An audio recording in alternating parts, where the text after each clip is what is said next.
let's turn to Brexit, because despite some optimism in Brussels and London, a deal is still not certain. DUP leader Arlene Foster and SNP leader Nicola Sturgeon, they're both setting out their stalls in the negotiation trade-off. Let's get the latest now with the Brexit brief.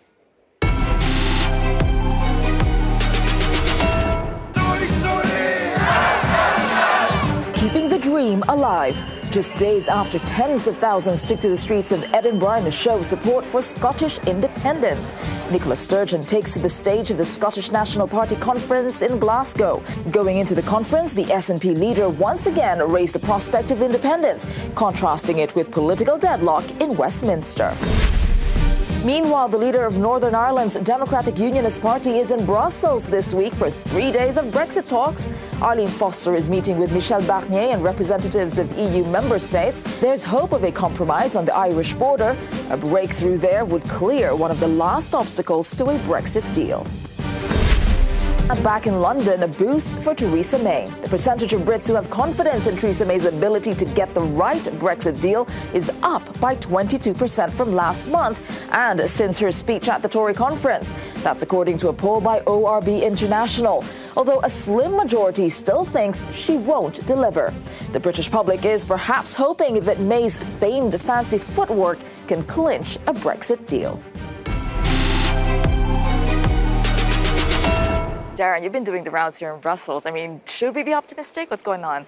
Well, it's really interesting. I think the mood music that we saw at the weekend from people like Jean-Claude Juncker and Donald Tusk, I think was a bit of political game playing by the European Union, almost to put the pressure back on Theresa May in order to try and mean that if there was no deal, it would be, of course, her fault.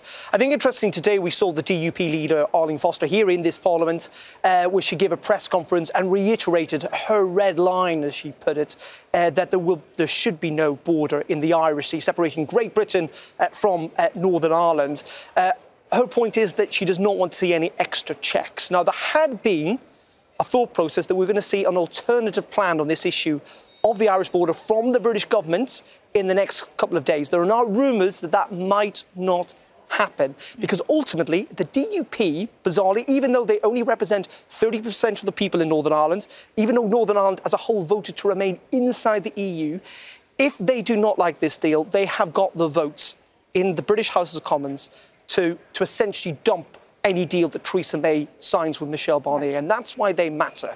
And as for Scotland, clearly one politician's problem is another's opportunity, and Nicola Sturgeon clearly views this as a chance to ramp up the independence argument. Though there were a whole series of opinion polls at the weekend, it still shows that if there was a referendum tomorrow, for example, independence would not pass. But if there was no deal when it comes to Brexit, it might just do. So that's how big the stakes are for the British government. I'll go to Nina, because you said you had an idea on who's going to blink first. I'd like to know. Well, I think as is consistently proven to be the case in the past 2 years of negotiations, when you pit one against 27, the 27 tend to win. So I think the UK will blink first. I mean, but I have to agree with what Darren is saying, despite, all the will they, won't they, no deal kind of talk. I think we're edging closer to a deal because fundamentally, ultimately, it is in everyone's interest to strike a deal. And one of the biggest sticking points in the talks, that's the question of the Irish border. If there is no deal, that is not resolved. So I think where we're heading really is towards the position where the UK kind of remains in the customs union. Yeah, so if you call the bluff of Theresa May, she said, oh, we're going to leave, but actually no. She's just, yeah, and I think right, people talk about, and it's a natural thing to say that, of course, it is in everyone's interest to get a deal. Economically, Britain would be damaged, the EU would be damaged. But Brexit, in its sense, was people voting against their economic self-interest to a degree. And there are people perfectly willing to say we do not want a deal if it's not a good deal, even if, again, it does Britain or indeed the EU more damage. So, it's still really difficult to judge. And this discussion's not over because the whole week is about Brexit. All right, we have a lot more coming up on Raw Politics.